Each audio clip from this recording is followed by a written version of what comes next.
মা, তুমি যেখানেই আছো ভালো থেকো, হ্যাপি থেকো।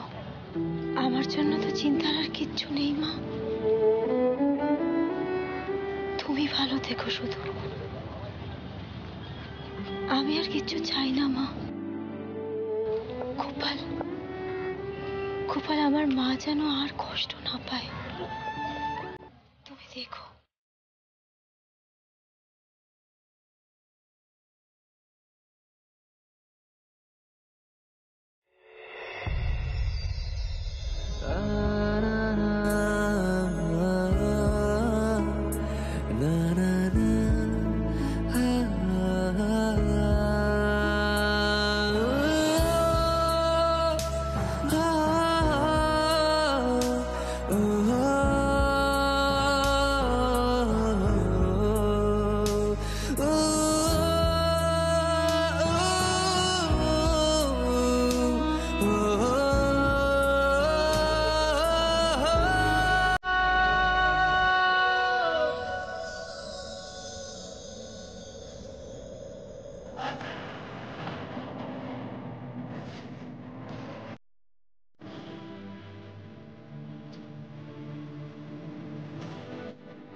মিঠাই, মিঠাই, আমার দিকে তাকাও।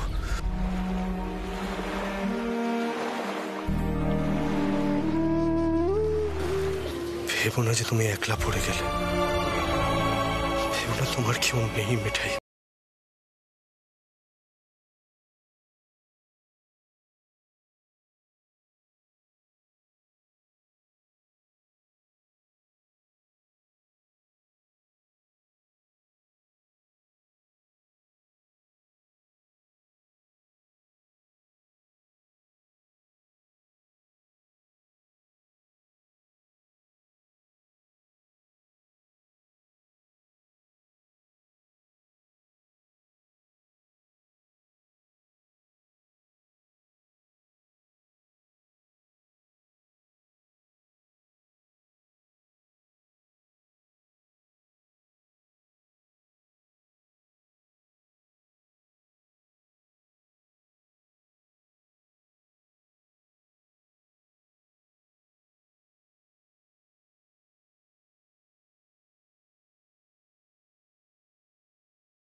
মিঠাই,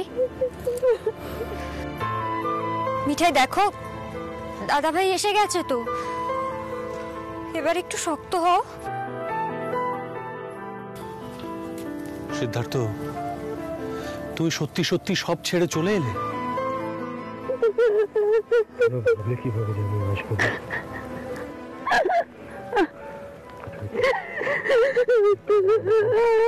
সেটা আমার মনে হয় মিঠাইকে নিয়ে একটা গাড়িতে ওঠে এবার।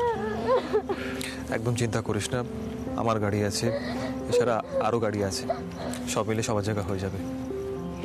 তুই মিঠাইকে নিয়ে এবার বাড়ি যা, ওকে রেস্ট নিতে দে। আমারও তাই মনে হয়। মিঠাইটা না এবার সত্যি সত্যি অসুস্থ হয়ে পড়ে, সেই থেকে এক ফোঁটা জল পর্যন্ত খায়নি। আমি যাচ্ছি, আমি জল নিয়ে আসছি।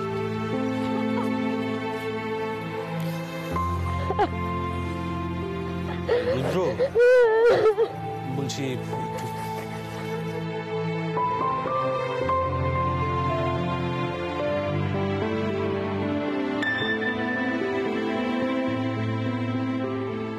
ভাই রুদ্র।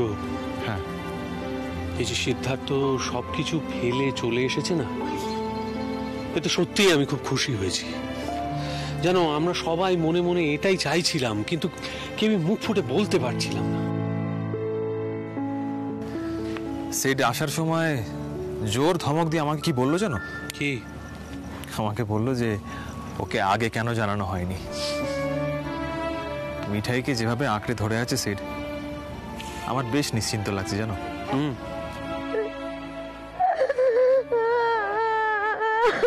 জল।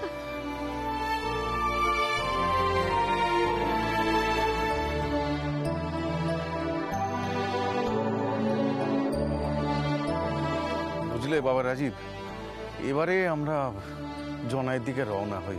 জামাই তো এসেই গেছে, ও ঠিক মিঠাইকে সামলে নেবে। এক মিনিট ছোট ভাই। কাকা বলছি, আপনি বরং একটা গাড়ি নিয়ে জনাইতে চলে যান, ছোট ভাই আপনাকে পৌঁছে দিয়ে আসুক। হ্যাঁ ঠিক আছে রাজীব দা, আমি তাহলে ওনাদেরকে জনাইতে ছেড়ে দিয়ে চলে আসছি। আসুন কাকা। গুলতি চল। হ্যাঁ বাবা।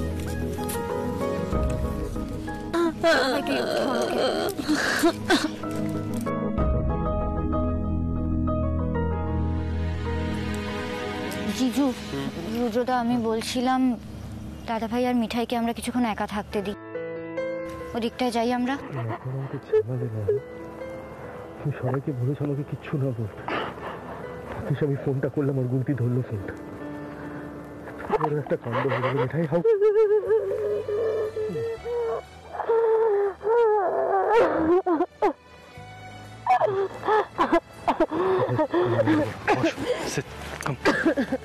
বস।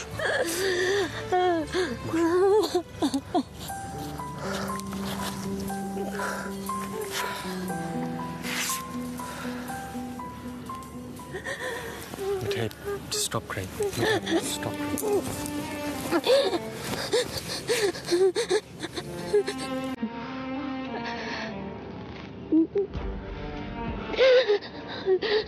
মিঠাই আর কেঁদো না মিঠাই। বাড়ি যাবে? ঠিক আছে, কোনো তাড়া নেই, তুমি যখন ইচ্ছা করবে আমরা তখন বাড়ি যাবো। ওকে? এই জলটা খেতে হবে কিন্তু, অনেকক্ষণ জল খাওনি। Stop crying.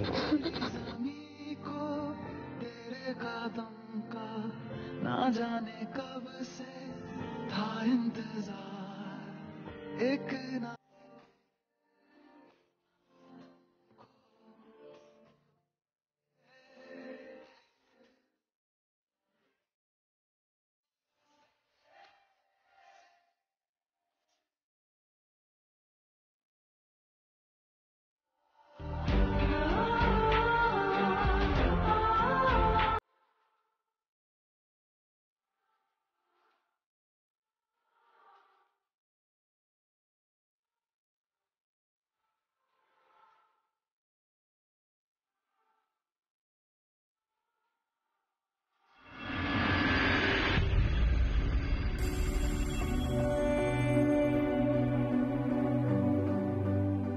আরে অপা, বলছিলাম মিঠাইকে ফল টল দেওয়া যাবে তো এখন? ওকে এখন এসব খাবে ছোট বৌদি? আমার তো মনে হয় দুধ দিলে ভালো হয়, মানে ফল। খুকি,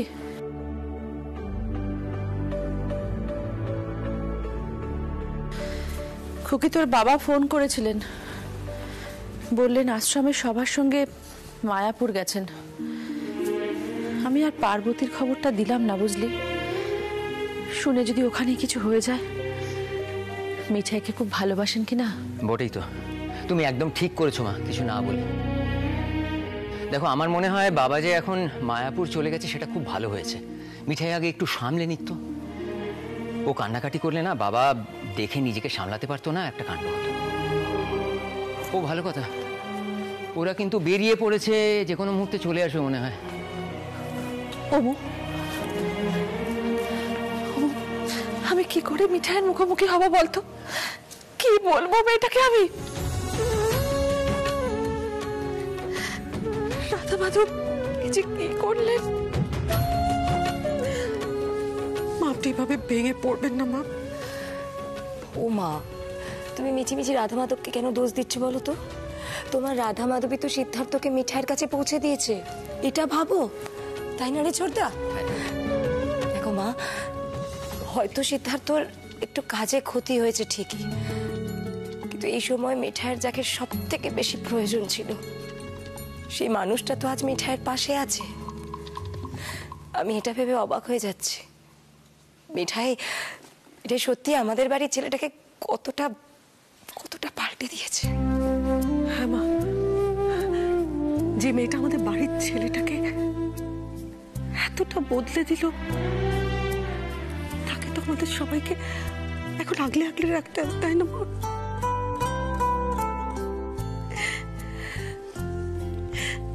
আমরা তো সবাই আছি মা।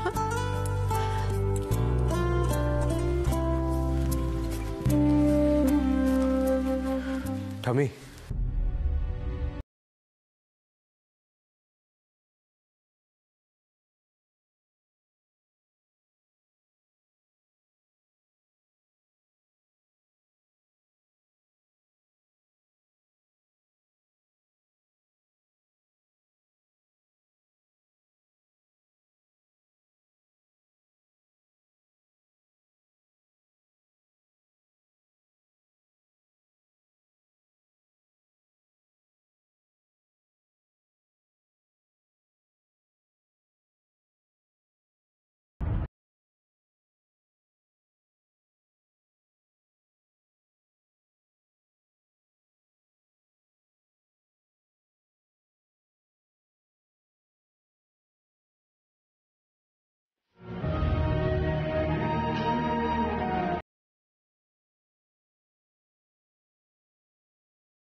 মিঠাই,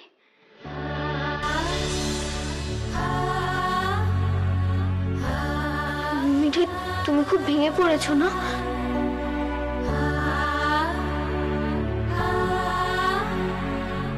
আমরা সবাই আছি তো মিঠাই। তুমি ওপরে চলো, জামা কাপড়টা পাল্টে ফেলবে, চলো। তোমরা প্লিজ কেউ এখন মিঠাইকে ধরে কান্নাকাটি করবে না, হ্যাঁ? আমরা কেউ মিঠাইকে কাঁদতে দেবো না, চলো তো।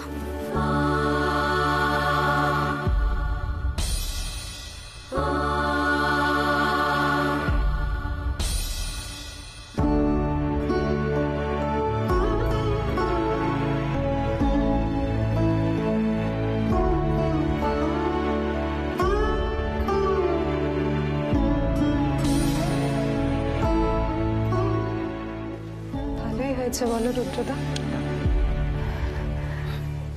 এখন নিপার মিঠাইয়ের সাথে থাকাটা খুব দরকার ছিল।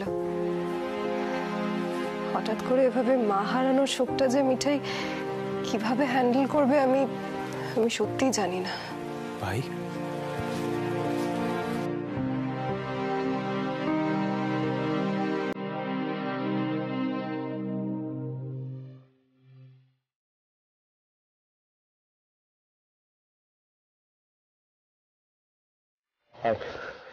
আয় বসবি, সারাদিন অনেক ধকল গেছে। আয় বিমনি, ওকে একটু ব্ল্যাক কফি করে দাও। হ্যাঁ, আমি সবার জন্য চা আনছি। বস বস এখানে। এই রাজীব, ধারা, রুদ্র দাঁড়িয়ে আছো কেন? বসো না, এসো।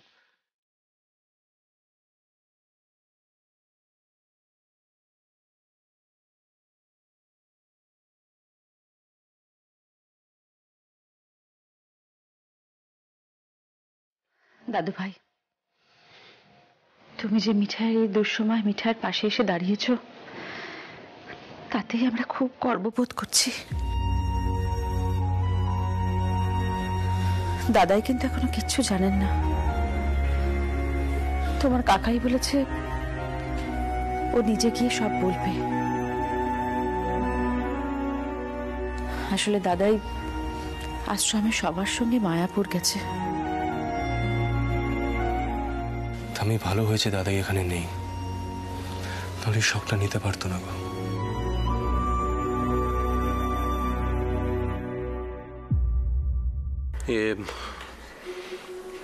নন্দা, বলছি যে আমরা কিন্তু একবার বাড়ি যাব, চা খেয়েই বেরিয়ে পড়বো, বেশি দেরি করো না কিন্তু। আচ্ছা সন্ধ্যা, টেস ফোন করেছিল, মানে ও কি জানে পুরো বিষয়টা? অ্যাকচুয়ালি আমি তখন তাড়াহুড়োর মধ্যে বেরিয়ে গেছিলাম, ও তখন ভেতরে বোর্ড মেম্বারদের সাথে ইন্টারঅ্যাক্ট করছিল, ওকে জানাতে পারিনি আমি কিছু। না না ঠিক আছে, আমি ওকে জানিয়েছি। ও বললো কটা দিন ওখানে থাকতে হবে। আচ্ছা আমরা এবার চা খেয়ে বেরোবো। ধারা, তুমি বরং রাজীবের সঙ্গে চলে যাও। না কিন্তু তুমি একদম চিন্তা করো না, বাকি কাজ সব আমি সামলে নেব। কেমন? সিড। Thank you baby. দাদা ভাই, দাদা ভাই একটু ওপরে আসবে প্লিজ। মিঠাই, মিঠাই কোথায় নিপা? ও ঠিক আছে? হ্যাঁ হ্যাঁ দাদা ভাই, দাদা ভাই একটু তাড়াতাড়ি আসো না। আচ্ছা আচ্ছা আচ্ছা, সবাই প্লিজ প্যানিক করো না। হ্যাঁ, মিঠাই একটু ডিসওরিয়েন্টেড হয়ে যাচ্ছে, ও ঠিক হয়ে যাবে, আই প্রমিস। আমি আসছি আসছি।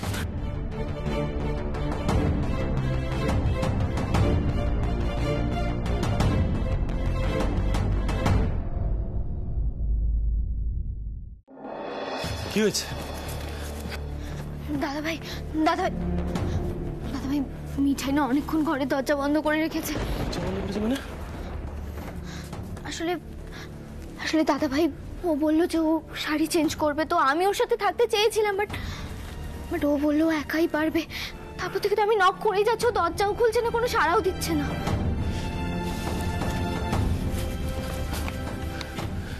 নিপা নিপা নিপা নিপা, শোন শোন শোন, তুই নিজে গিয়ে সবাইকে বল মিঠাই একদম ঠিক আছে। হ্যাঁ, থামিয়া স্ত্রী কিন্তু খুব প্যানিক করছে, যাকে সিচুয়েশনটা হ্যান্ডেল করবো। কিন্তু দাদা ভাই, নিপা আমি এখানে আছি, কিচ্ছু হবে না মিঠাই, তুই যা তুই যা যা যা যা, গো গো গো প্লিজ।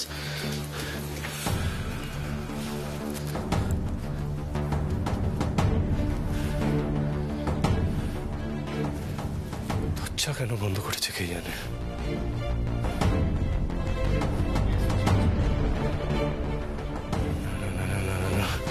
ওকে একা ভিতরে থাকতে দেওয়া যাবে না। মিঠাই, মিঠাই, মিঠাই দরজাটা খোলো, আমি বাইরে ওয়েট করছি। Mithai, Mithai please, can you hear me?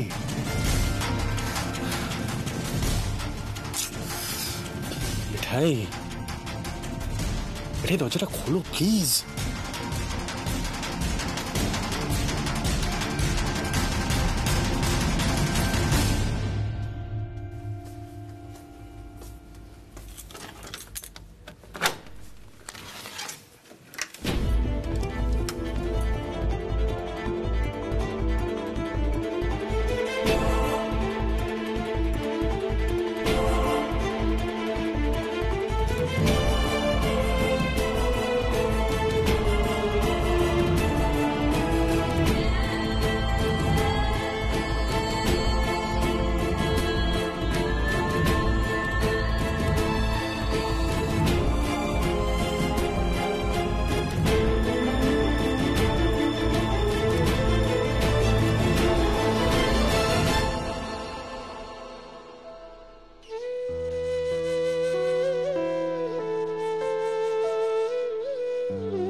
এই মিঠাই,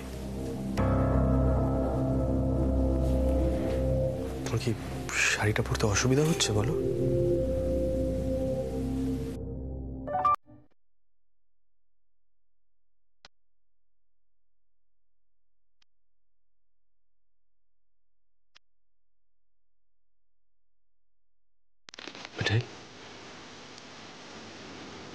look at me, মিঠাই।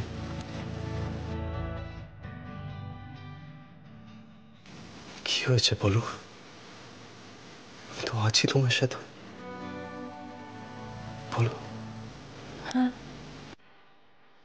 হ্যাঁ, পরে নিয়েছি শাড়িটা, পাল্টে ফেলেছি জামা কাপড়। এই শাড়িটা এত এত নোংরা হয়ে গেছিল, এত ভিজে গেছিল না।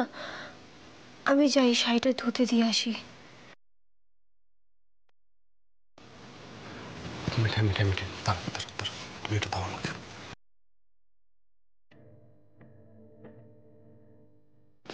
কি হলো? এই শাড়িটা এখানেই থাকবে?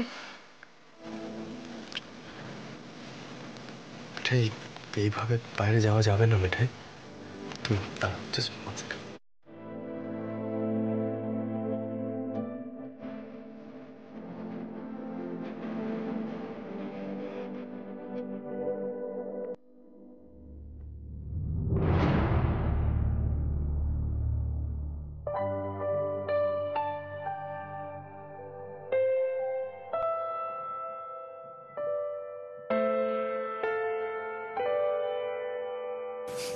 আমি শাড়িটা পরিয়ে দিচ্ছি,